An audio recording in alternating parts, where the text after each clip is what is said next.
संघांना प्रेक्षकांकडून हार्दिक शुभेच्छा. जपेश हा चेंडू ऑनसाइडला खेळतायत. गॅप मध्ये मयूर वेगाने आला चेंडूवरती. अतिशय चांगलं क्षेत्ररक्षण, तितकाच चांगला थ्रो ऑन दी स्टंप. क्षेत्ररक्षक यष्टीरक्षक त्या ठिकाणी चूक करतायत तेजस आणि इथे मात्र या दरम्यान 2 धावा पूर्ण होत आहेत. Good running between the wicket. बाळासर आपण पाहतो या एंडिंगला डावखुरे फलंदाज आहेत. हवेचा ओघ आपण पाहिला तर या ठिकाणी पश्चिमेकडनं पूर्वेच्या दिशेने हवा वाहते आणि या गोष्टीचा नक्कीच फायदा डावखुरे फलंदाजाला इथे मिळेल. मात्र तो फायदा घेता आला पाहिजे. गरज आहे 17 धावांची, 5 चेंडू शिल्लक आहे. नाही, मॅग्निफिसंट फिल्डिंग फ्रॉम मयूर. ज्या पद्धतीने ग्राउंड फिल्डिंग केली त्या ठिकाणी, ज्या पद्धतीने एक पॅरलल थ्रो या ठिकाणी दिलंय, त्या ठिकाणी दोन्ही आमचे बॅट्समॅन एकमेकांशी चर्चा करत असताना, बहुतेक धावत असताना त्यांचे जे शूज आहेत ते व्यवस्थित टाईट करायचा त्यांचा प्रयत्न त्या ठिकाणी केला जातोय. अजूनही 4 चेंडूंचा खेळ बाकी आहेत आणि 5 चेंडूंचा खेळ बाकी आहे आणि या 5 चेंडूमध्ये अजूनही 17 धावा पाहिजेत आणि डावखुरे फलंदाज अविनाश स्ट्राईकवर. तर हा चेंडू यावेळेस मात्र दिशेपासून भरकटतात. वाईडचा इशारा येतोय. या चुका टाळाव्या लागतील. जर या चुका अशा झाल्या तर मात्र नक्कीच फार कठीण होऊन बसेल. 5 चेंडू आणि 16 धावांची गरज. अतिशय जबरदस्त लढत, रोमांचकारी सामना, सर्वांचं लक्ष वेधून घेतल्या सामन्यामध्ये. क्रिकेटमधला थरार इथे बसलेला प्रत्येक प्रेक्षक अनुभवतोय. मात्र हा सामना कोण जिंकेल इथून हे सांगणं फार कठीण आहे. 5 चेंडू आणि 16 धावांची गरज आहे. स्ट्राईकला करण. हा चेंडू हवेत आहे. चेंडू मागे येतोय. त्या ठिकाणी चेंडू वळलाय. क्षेत्ररक्षक वेगाने आल्यात. गुड फिल्डिंग सागर पाटील या ठिकाणी 100% कमिटमेंट काय असते दाखवत असताना आणि या दरम्यान 3 धावा पूर्ण करतायत. खूप चांगलं क्षेत्ररक्षण. 1 धाव नक्कीच वाचवलेली आहे. प्रत्येक धाव इथे महत्वाची असेल. आता मात्र 13 धावांची गरज येणाऱ्या 4 चेंडू मध्ये. सागरला माहिती आहे की ही बाउंड्री गेली तर किती मानसिक दबाव आपल्यावर वाढू शकतो, ही गोष्ट लक्षात घेऊन. मात्र सागरला मला चिंता होती, सागर कुठे बाउंड्रीला स्पर्श करत नाहीत ना. मात्र सागरने शेवटी तो बॉडीचा जो बॅलन्स आहे तो सांभाळला. बाउंड्रीच्या जवळ गेल्यानंतर चेंडूला आत ढकलत असताना मात्र मॅग्निफिसंट थ्रो. अतिशय अटीतटीची लढत, उच्च दर्जाचं क्रिकेट दोन्ही संघ एदुटणे आणि पडली संघामार्फत खेळत असेल. विजय कोणाचा तरी होणार या बाबतीत शंका नाही. मात्र विजय असेल त्या 22 खेळूंचा, विजय असेल स्वर्गीय रतनभाऊ पाटील स्मृती चषकचा आणि विजय असेल या कल्याण डोंबिवली क्रिकेटचा, याचा आवर्जून उल्लेख केला पाहिजे विनोद. नक्कीच 13 धावा आता मात्र विजयासाठी 4 चेंडू मध्ये. स्ट्राईकला अविनाश येतोय. अविनाशला फारशी स्ट्राईक मिळाली नाही, त्याच्यावर नक्कीच थोडासा दबाव असेल. मात्र क्रिकेट हा दबावाचा खेळ आणि जो दबावाच्या लाटेवरती आरूढ होणार तोच बनणार सिकंदर या सामन्यामध्ये. 4 चेंडू गरज आहे 13 धावांची. 13 धावा कंपल्सरी कराव्या लागतील कारण विकेट्स जास्त गमावलेले आहेत. गोलंदाज जपेश सज्ज होतोय मानपडाईंकडनं. स्ट्राईकला अविनाश. हा चेंडू स्विच हिट करण्याचा प्रयत्न, हा प्रयत्न फसलाय. फलंदाज अविनाश धावचित होत आहेत. स्ट्राईक हवी होती करणला, ती स्ट्राईक मिळाली आहे. मात्र त्यासाठी परतावं लागेल अविनाशला डगआउट बॉक्स मध्ये.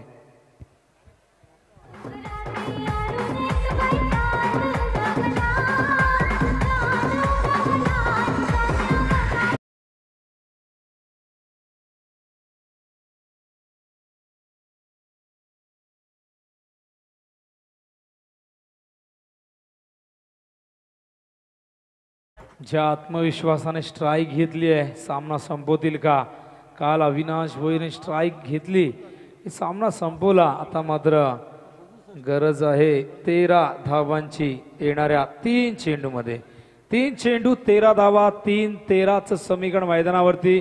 एदुटणे संघाला सामना जिंकण्यासाठी तर दुसऱ्या बाजूला पडले संघाला या धावा होण्यापासून रोखाव्या लागतील. कारण ही लढाई अस्तित्वाची, ही लढाई आहे प्रतिष्ठेची, ही लढाई आहे कौशल्याची. 3 चेंडू 13 धावा. स्ट्राईकला करण येत आहेत. पुन्हा एकदा जपेश उर्द विकेट. हा चेंडू दिशेपासून भरकटले. दबाव दबाव दबाव, दोन्ही बाजूला दबाव, प्रचंड मानसिक दडपण आलेले आहे.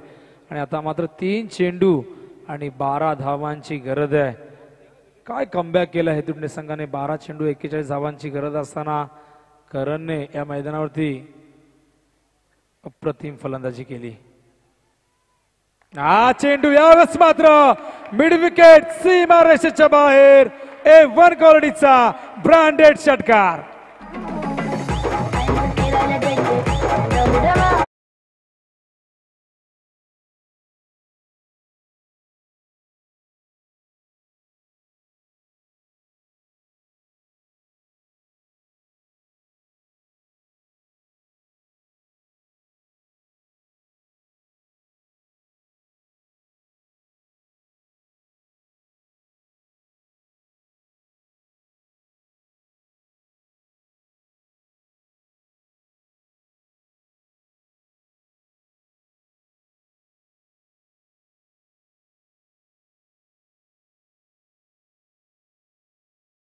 टाळ्या, जोरदार टाळ्या या दोन संघासाठी. अप्रतिम क्रिकेट.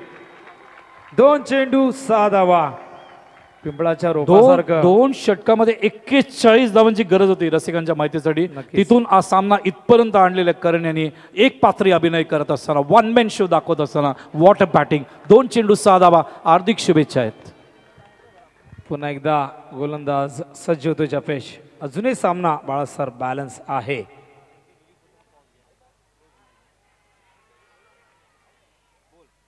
हा चेंडू ऑफ स्टंपच्या बाहेर, वाईटचा इशारा येतोय.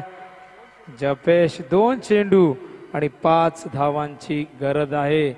पिंपळाच्या रोपासारखं खडकावरती उगवता आला पाहिजे.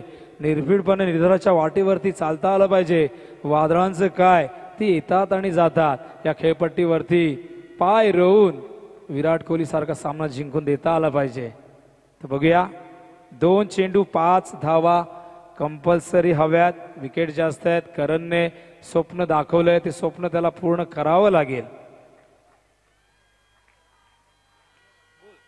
हा चेंडू यावेळेस मात्र कवच दिशेने खेळतायत. पहिली धाव वेगाने घेतली आहे, दुसऱ्या धावेसाठी वेगाने निघतायत आणि या दरम्यान अपील धाव चिचवतोय. हा निर्णय 3ऱ्या पंचांवरती सोपवलेला आहे आणि 3ऱ्या पंचांच्या भूमिकेत काशीनाथ दादा पाटील या ठिकाणी जाणार आणि हा रिप्ले पाहून आणि त्यानंतर हा निर्णय येणार.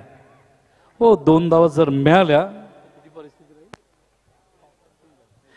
तर 2 धावा जर मिळाला तर 3 धावा शिल्लक राहतील आणि जर नाही मिळाला तर फार मोठा धोका देखील निर्माण होऊ शकतो. म्हणून या ठिकाणी डिसिशन पेंडिंग आहे तुम्ही बघताय, कारण क्लोज डिसिशन होता आणि क्लोज डिसिशन असल्यामुळे या ठिकाणी पंचांनी संदीप पोटाणी यांनी रेफर केलंय, कारण क्लोज डिसिशन आहे. न्याय चांगल्या पद्धतीने मिळाला पाहिजे. टेक्नॉलॉजी आहे तर ते आपल्याला यूज करायला हरकत नाही आहे. म्हणून काशीनाथ पाटील आतमध्ये गेलेत चेक करण्यासाठी की सुरक्षित आहेत का त्या ठिकाणी करंट बाद झालेत. कारण स्ट्राईककडे स्वतःकडे घेत असताना फार फार वेगाने ते या स्ट्राईक एंडला पोहोचवते. किती चौकार मारलेत बघूया, कारण 2 षटकात 41 धावा पाहिजे असताना करणनी अत्यंत घातक विस्फोटक फलंदाजी या ठिकाणी केली. त्यांना स्मॉल पॉकेट ऑफ डायनामिट म्हटलं पाहिजे. एकंदरीत 4 चौकार त्याच्या मधून बॅटमधून आलेत आणि एकंदरीत 2 षटकार आलेत आणि त्यांची वैयक्तिक धावसंख्या 36. किती चेंडू घेतलेत राजदीप हे पण मला सांग. 36 धावा या ठिकाणी केलेत आणि 11 चेंडूमध्ये ह्या 36 धावा. म्हणजे तुम्ही बघू शकता जवळजवळ 350चा बॅटिंग ॲव्हरेज ठेवलंय. डिसिशन पेंडिंग आहे. बघायचं करणही तोच विचार करतोय. त्यावेळेला करण आणि तसंच त्या ठिकाणी आपण बघतोय विकी करण थोडंसं रिलॅक्स होत असताना हे जे मधले टाइम असतात रिलॅक्सचे ब्रिथिंगचे, त्यावेळेला जी एनर्जी असते ती जनरेट करायची असते आणि तेच खाली बसून ती एनर्जी जनरेट करतायत. त्यांना माहिती आहे आज मी या ठिकाणी विल पॉवर संकल्प केला आहे की मी सामना जिंकायचाच आहे मला. दुसऱ्या बाजूला टीम मिटिंग त्या ठिकाणी सुरू आहे. आपण बघतोय पडले संघाचे ते विचार करतायत कुठल्या पद्धतीने या संघाला कंट्रोल करावा आणि या 2 संघांमध्ये जबरदस्त हाय स्टँडर्ड क्रिकेट.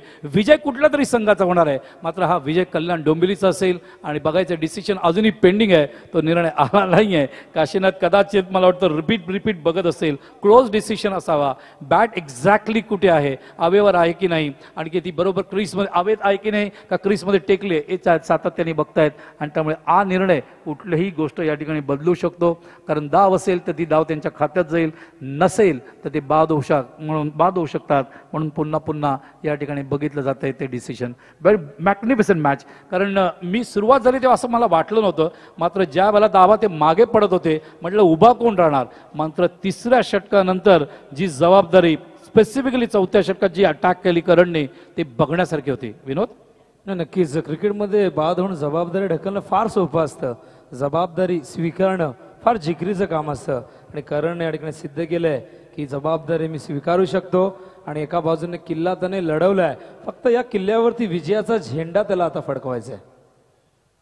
तर दोन्ही संघातील सगळे खेळाडूंचं लक्ष आमच्याकडे बघण्यापेक्षा स्क्रीन पडकडे बघूया आपण, कारण माझंही लक्ष स्क्रीनकडे आहे. कंट्रोल रूममध्ये काशीनाथ बघतायत पुन्हा. बहुतेक मला वाटतं क्लोज डिसिशन आहे म्हणून ते रिपीट टेलिकास्ट सातत्याने बघतायत. कारण क्लोज डिसिशन असताना 3-4 वेळा बघावा लागतो. स्वतःला तो प्रश्न विचारावा लागतो व्यवस्थित आहे की नाही. तो निर्णय नाबाद पोहोचलेले ते 2 धावा धरले जातील. किस्मत भी कहते हैं ना, किस्मत भी हिम्मत वालों की साथ देती है आणि ते मात्र त्याला साथ मिळालेली आहे. तर 1 चेंडूमध्ये आता समीकरण आहे विजयासाठी 3 धावांचं. 63 धावा झालेले आहेत आणि या 3 धावा कंपल्सरी करायच्या आहेत कारण त्यांच्या विकेट जास्त गेलेले आहेत. कारण पडले संघाच्या एकच गडी बाद झाला होता आणि आता या ठिकाणी आपण बघतोय अजूनही 3 धावांची गरज आहे. चेंडू शिल्लक आहे 1 आणि सामना लगेच या ठिकाणी सुरू करावा लागेल आणि बघायचं काय घडतंय. दोन्ही अंपायर्स रेडी आहेत आणि त्या ठिकाणी 1 चेंडू आणि धावा हवे 3. या 3 धावा क्लीन म्हणजे कंपल्सरी करायचे आहेत तरच ते सामना जिंकू. त्यांचे विकेट जास्त गेलेत. तर 1 चेंडू आणि गरज आहे आता 3 धावांची. स्ट्राईकला करा. हा चेंडू ऑन साइडला भिरकावून दिलाय. हा झेल नाही, हा षटकार आहे आणि हा सामना what a batting, what a batting. दिलाय. हा क्षण स्वर्गीय रतनबुवा पाटील स्मृती चषक 2019चा पूल सी चा एदुटणे विरुद्ध पडले.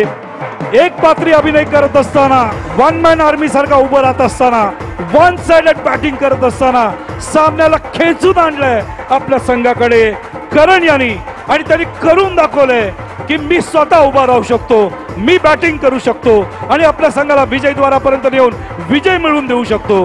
आजच्यापर्यंत 3 दिवसाचा अत्यंत मॅग्निफिसंट मॅच म्हणायला पाहिजे आणि खांद्यावर बसून तुम्ही बघताय त्या ठिकाणी कालन साहेब त्यांना उचलून घेतलंय. What a win, what a win.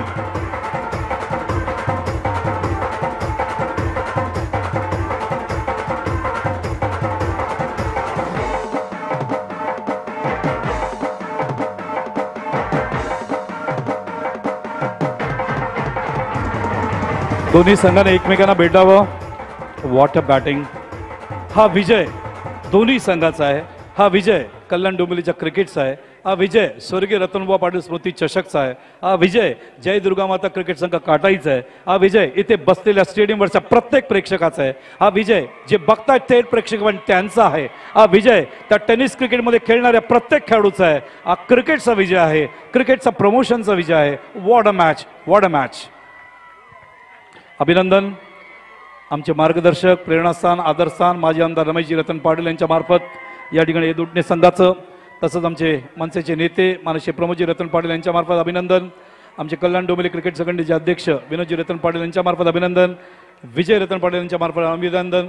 Vicky Ramesh Patil यांच्या मार्फत अभिनंदन. व्हॉट